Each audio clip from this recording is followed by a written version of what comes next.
Welcome to yet another quarterly webcast. This short videotaping will offer you the chance to get acquainted with the views of some of our experts.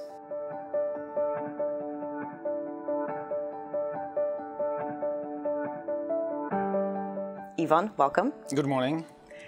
Optimism, pessimism alternated itself like there's no tomorrow. For you, what are the most remarkable developments of these past couple of months? Yeah, clearly in the last quarter, market sentiment and market prices were clearly influenced by the situation around Greece. There was still no outcome, so the referendum on Sunday is going to be very important, of course. So you've seen during the quarter that equity prices, especially in Europe, were very much influenced by optimism, pessimism around the outcome, around Greece reaching a deal with its creditors. So that indeed was a challenging environment.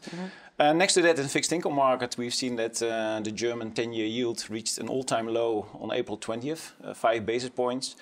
What we saw at the same time was that investors were quickly reversing their positions shortly after, driving bond prices down, yields up.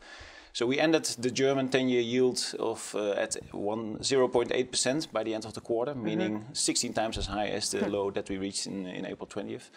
On the currency side, after many quarters of depreciation of the euro versus the US dollar, we finally saw an appreciation of the euro in the last quarter. So those were the three main challenges during the quarter. So looking at the 10-year yield, the appreciation of the euro, how does that affect your positioning and ultimately your performance? Yeah, no, for the quarter we basically kept to our risk-on stance, meaning we had a tilt towards equities and real estate. We have been cautious on fixed income and on interest rate sensitivity. So we brought down, for example, the duration of the fund in April back to 1 year, so that's very low.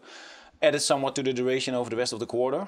Performance-wise, flat up until May, and the last weeks have been quite challenging. So the quarter performance was negative, but all in all, year to date, we still have a positive return, and actually a return which is well above the return target for the year. So we are still good there. So I hear some mixed signals, but tilting towards the positive. So give me your forward-looking view.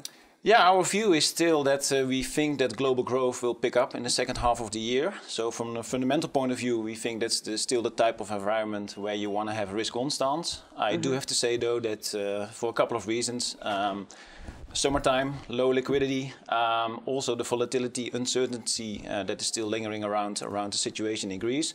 We have decided to tactically scale back our bond and equity stance for the moment. But needless to say, as always, we closely monitor the situation that's going on. And when we feel we should adjust the positions, then we do immediately so. Oh, and monitor we shall. Thank you, Ivan. And if you would like to find out more about Ivan's views, please visit nnip.com.